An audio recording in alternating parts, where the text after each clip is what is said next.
expectation. We're 3 months in, and originally it was 2 to 3 months. It's going to be probably 5. The guy's been working on a big, expensive home, splitting his crew. Fine by me, because as he slows it down, it helps me, because generally how construction works here is the contractors tell you the afternoon they need it. You might get 1 day notice at the most. We got to have all the stuff picked. Now you run to all the local home centers and you find whatever's left over. So all the good deals, all the special order good stuff is all taken or sold out or booked for months. You get the most expensive, ugliest one is the one that you get to pick from. And you get to build your retirement dream house with that.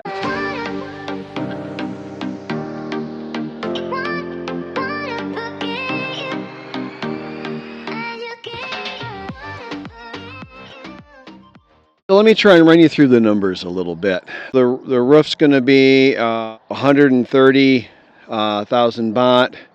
All of the tile, along with the plumbing fixtures, was 5,700 US. I remember. I'll do the baht, so I'm giving you mixed numbers. This is what I remember. I am at a total spent. The house is probably, doesn't look it, but it's probably 75% done.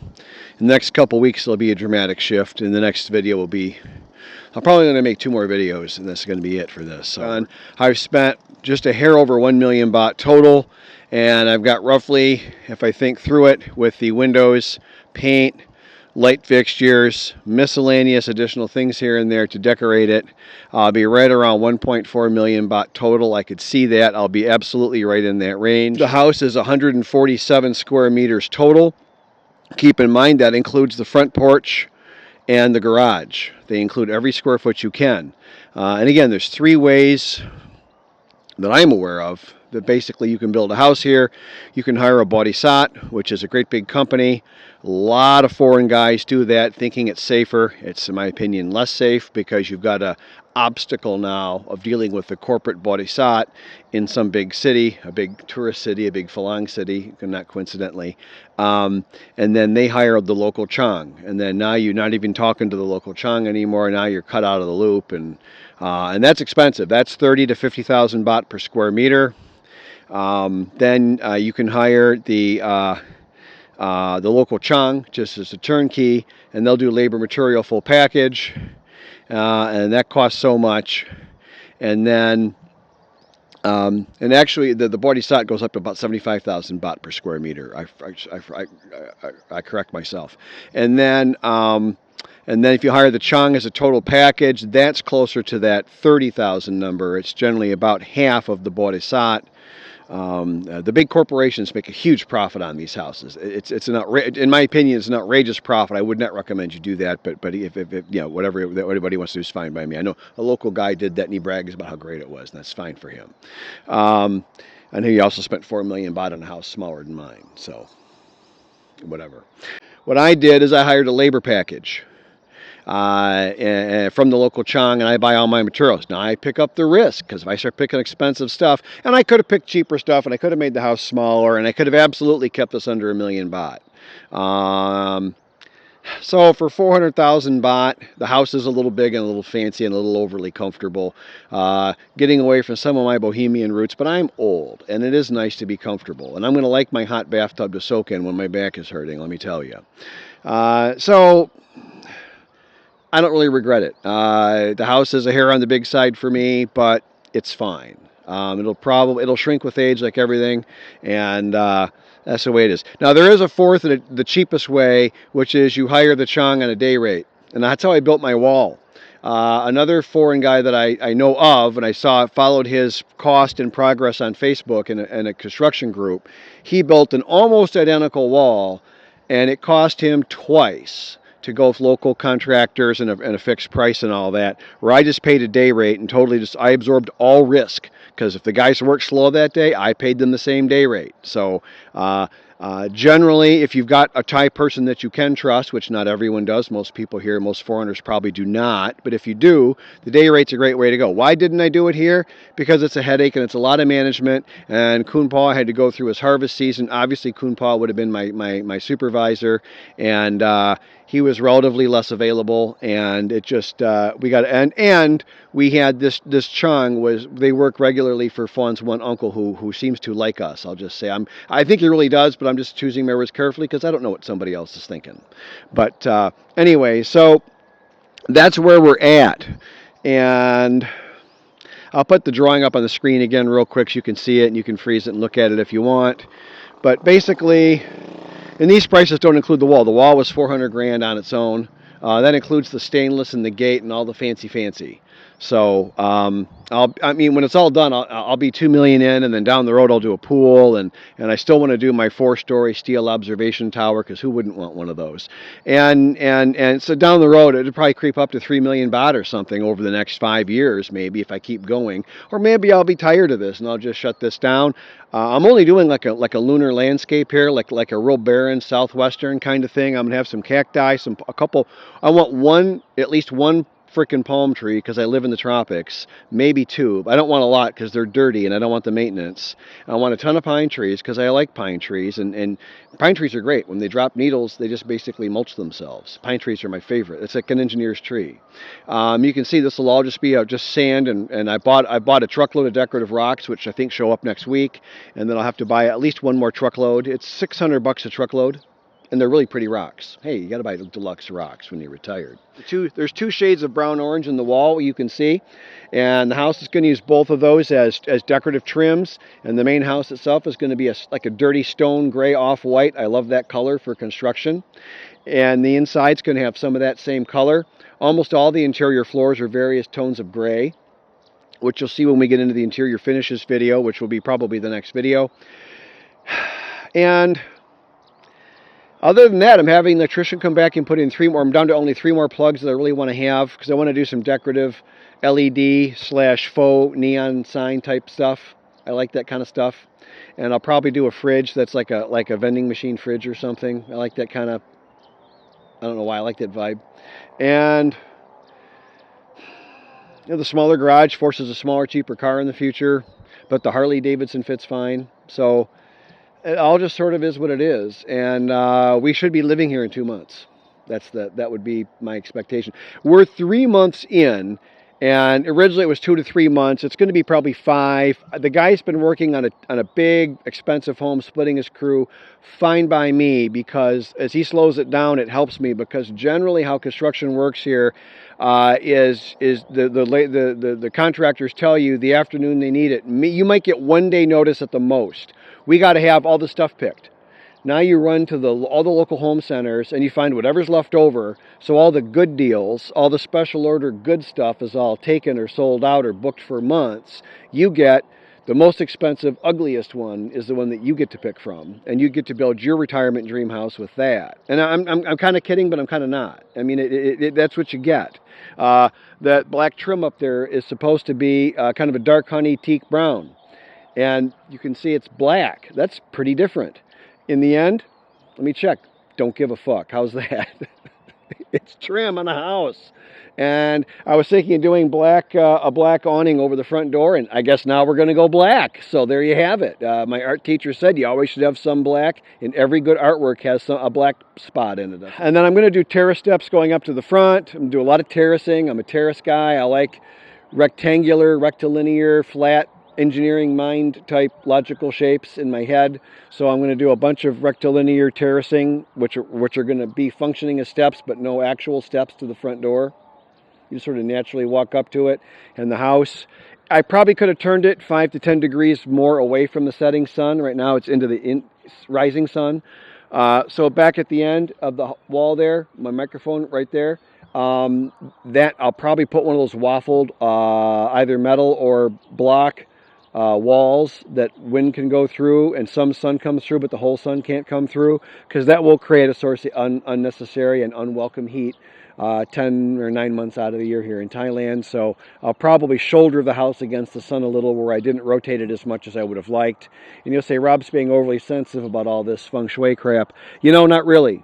You can change the temperature of a house 20 degrees Fahrenheit by how you angle it, how you shade it, the windows, all that. It's a drastic difference, and I don't like sitting in a closed box with the air on all the time. I'll be in a box soon enough. I'd rather have the breeze, and I'm happier slightly uncomfortably warm, but in the open air than in a box. I'm just not in a box guy.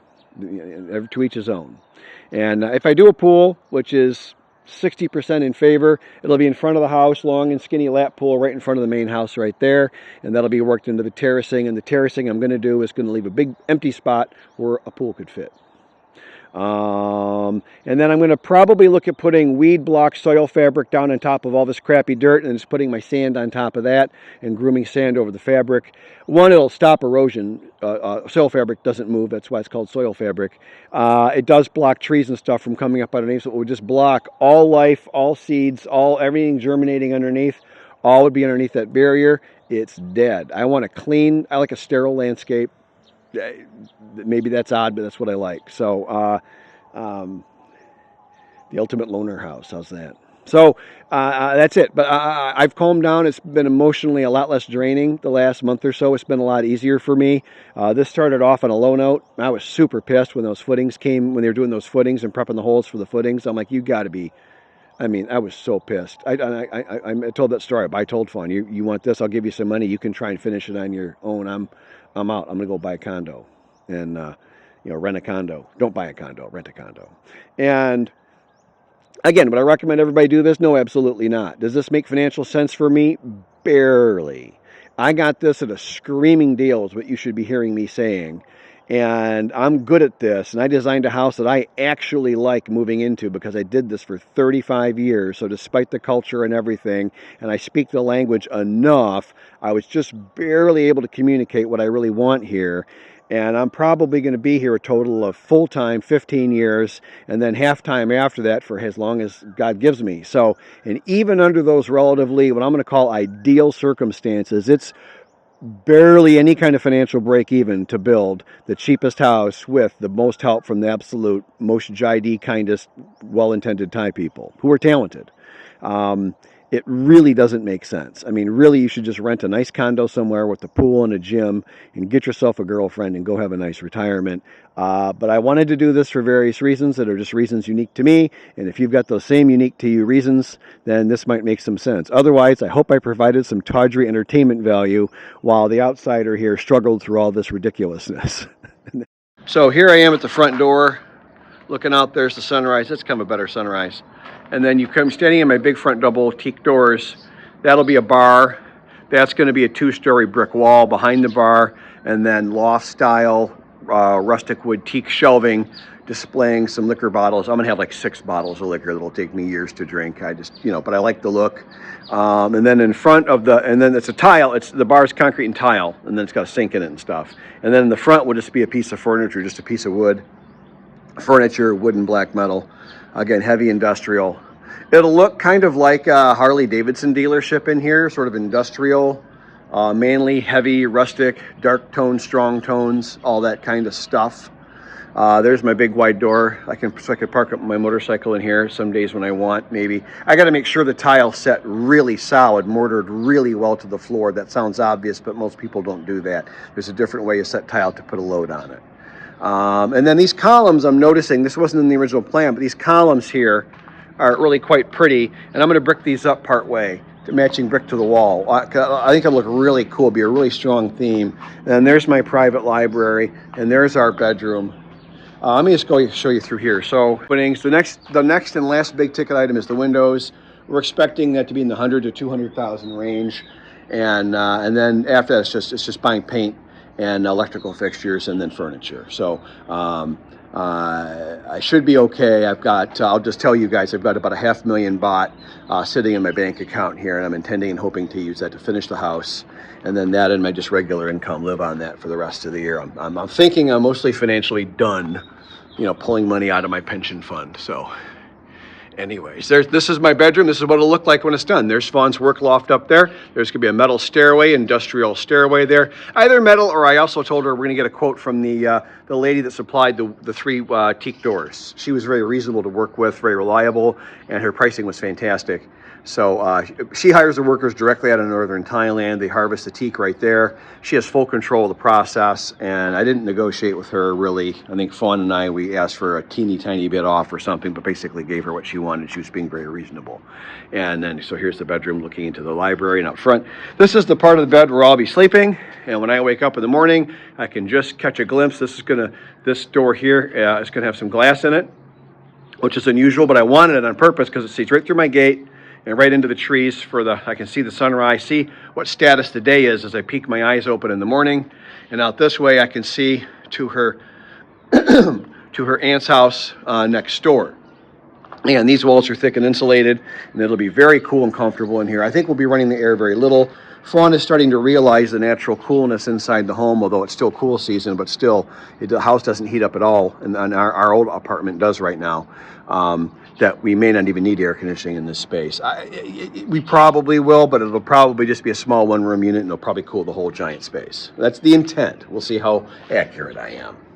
And then we finally got my extra 2-layer wall here in here. This was just that red block, which is the cheapest block in Thailand. They make it locally. It's just an extruded clay, dried probably in the sun or something. It's going to be I'm sure, a basic bottom process. It's fine because there's no winters here really, and but it was hot. That wall was hot to the touch, even in through the winter construction, because the afternoon sun hits it, and the afternoon sun is much hotter than the morning sun. Keep that in mind. And so we had to, at the last minute, add a second wall, and I added 1 centimeter of insulation in there with 2 layers of foil, one on each side of it, and that foil reflects heat, obviously. So that worked out pretty well. And we're going to finish and paint this, do the chop in here, and maybe that smooth coating, whatever it's called, in here too. And we're not going to have any ceiling in here because this room is low. This is probably, I'll measure it at some point. It's only like a 7-foot 6-inch ceiling at the most. I would have absolutely put the ceiling at least 1 more foot higher. It's something I missed with the architect. It just never dawned on me he'd do this to me, but you know, Thailand, and it's okay, whatever. Yeah, I'm only 5'9", so what the hell. If I was 6'2", this would be unpleasant. And then there's a boys' room. It's just going to be a standard commercial drop ceiling. But this stuff here, you'll see as you're out here. Originally, I wanted this wall shorter, but they built it really tall. And once they built it, it's like an insult to make them take it down. And it becomes Fawn's family is big into proper, and saving face and all that, like most Thais. But they're very proper about it.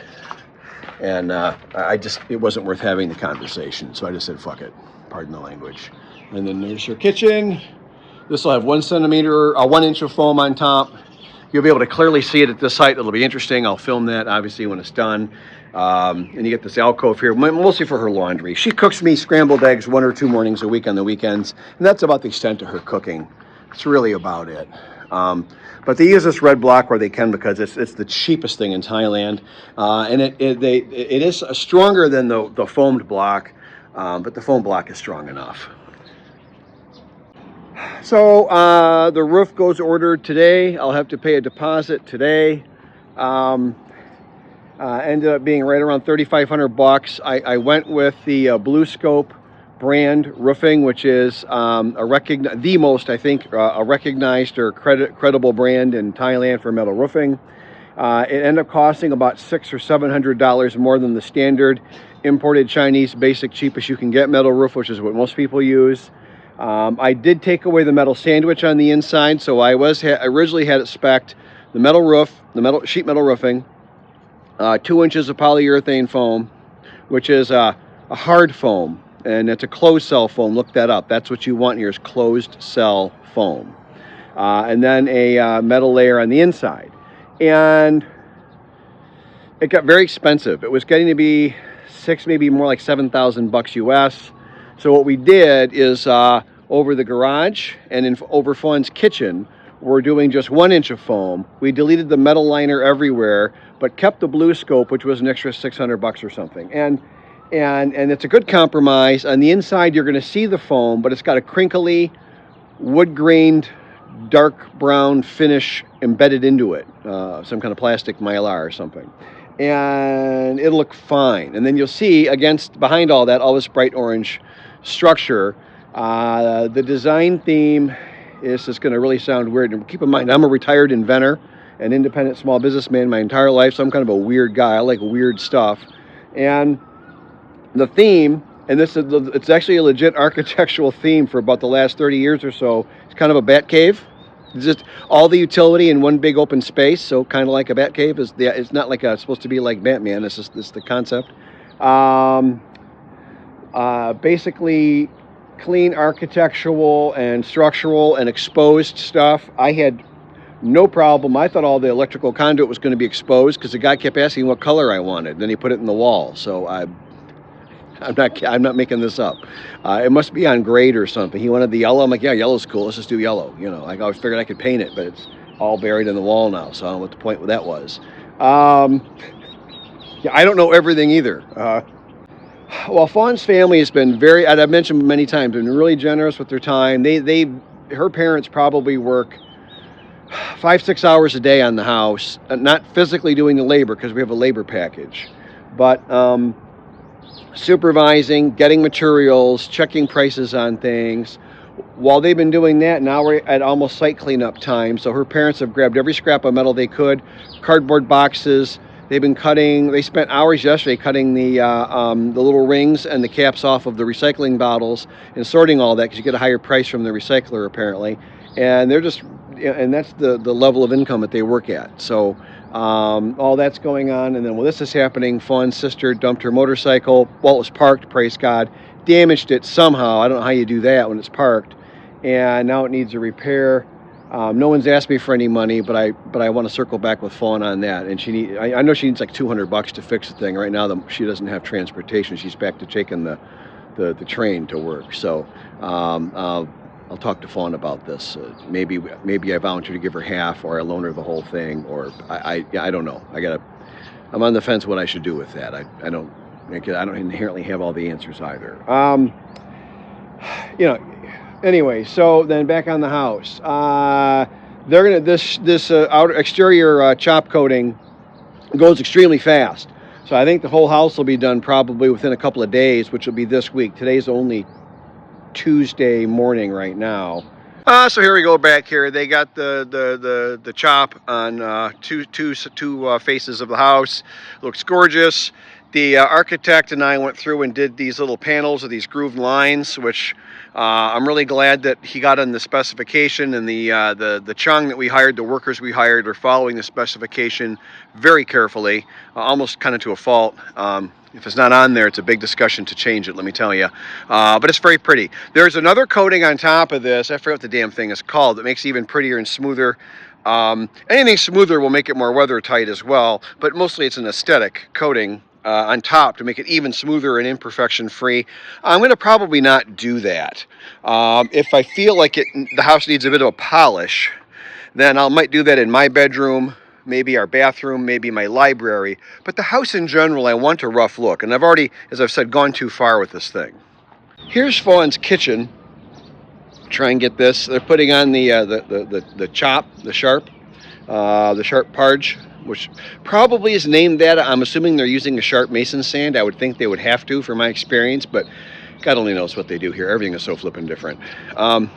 It makes this little courtyard in the back, or a little tiny backyard. The house is sort of wedged up. I wouldn't say tight, but it's nestled into this back corner. This just sort of worked out. It just, I wanted adequate parking in front of the house for maybe a possible event every few years or so or something. I don't know, just sort of the way the house seemed to fit up. It was what was speaking to me. And you always want to take your time, because you put in the house, most people put their house in the wrong spot on the dirt, and then down the road it's like, gee, it would have been so much nicer over here or over there. I put a lot of thought into it, and I moved the house 5 or 6 times, and I did this for 35 years, so I would take time. Let's get more into the construction of it, though. Let's do that. Oh, here's the back of the house. The metal roof structure is all up. They've spent the last almost week painting all of the orange steel, because like I said, it is possible, but it would just be an insane amount of time to worry about what piece you're going to see or not see. So we're just painting everything. It's an anti-corrosive anyways. And then this Back here forms a naturally cool space because the house is L-shaped and it blocks the sun from both the rising and the setting, the way the house is angled. So this courtyard is virtually always in shade. I may have to worry about moss or algae in the future or something. I'll deal with that if and when it becomes a problem, but it should be cool and shady, which would be nice. It's a shame the camera doesn't pick it up, but it's a gorgeous bright orange ball over that beautiful tree line going right at my house here, and it is 100% working as intended, lighting up that orange gampang wall that surrounds my house, and it's very pretty. It is like standing. It's like standing inside a sunset or a sunrise. It's quite pleasant. Okay.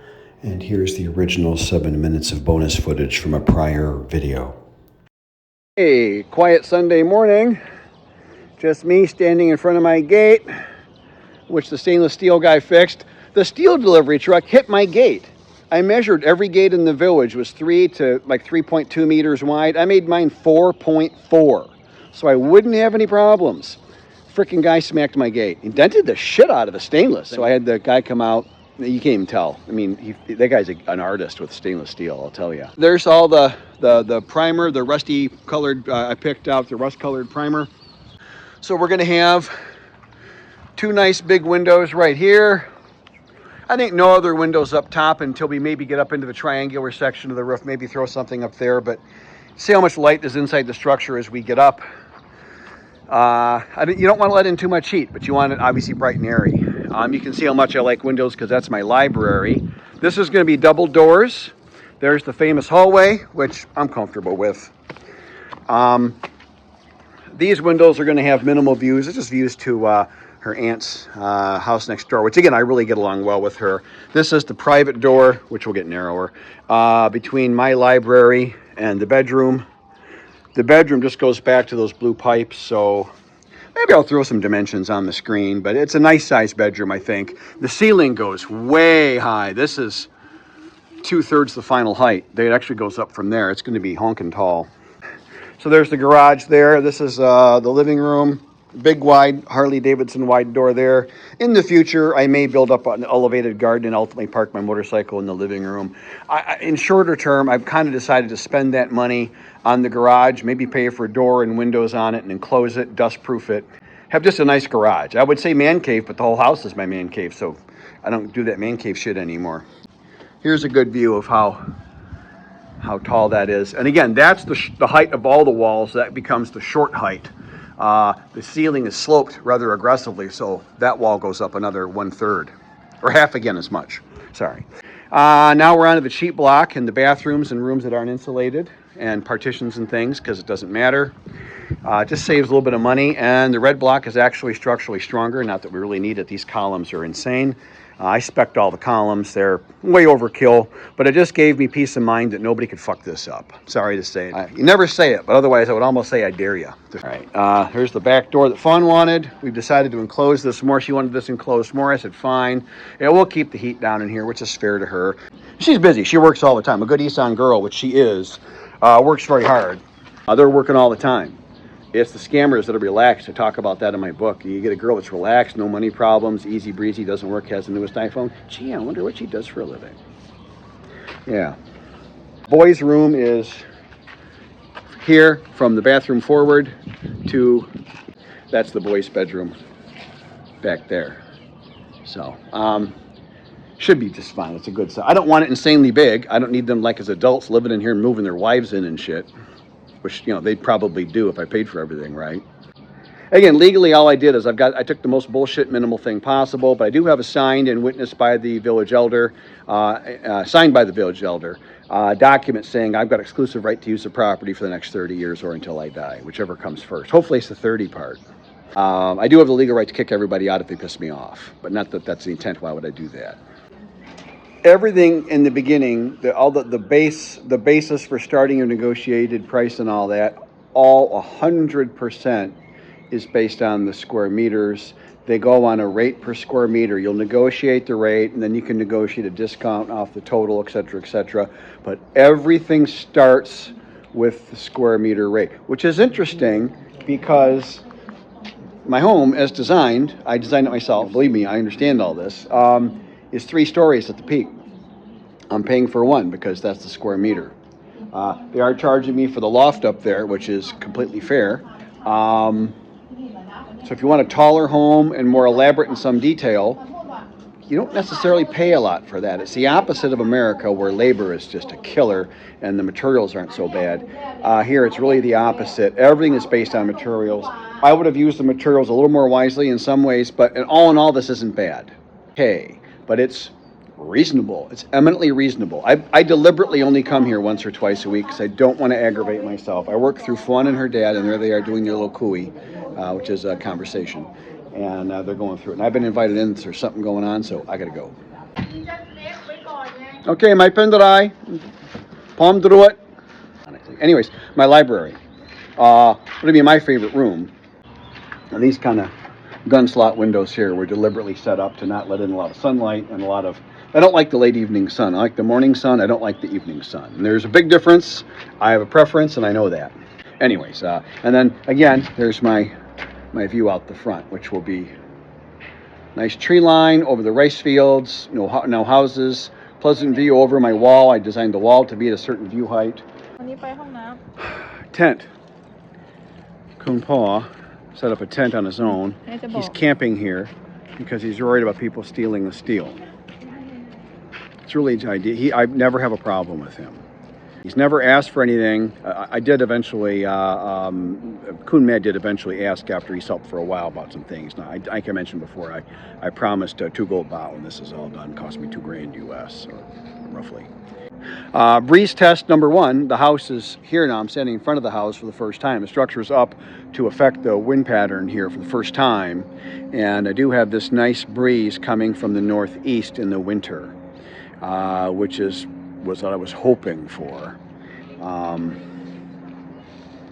We'll see how that goes as the house builds up. I think it's slightly less breeze than I have at my apartment, unfortunately, but I have a killer breeze there. That's hard to beat. I was hoping, greedily hoping it'd be the same, and that may not likely happen, I'd say, at this point. But here's another clip from that earlier video, and this gives you a little bit of a flavor as to how stressful this obviously was for me. You can kind of hear it in how I talk.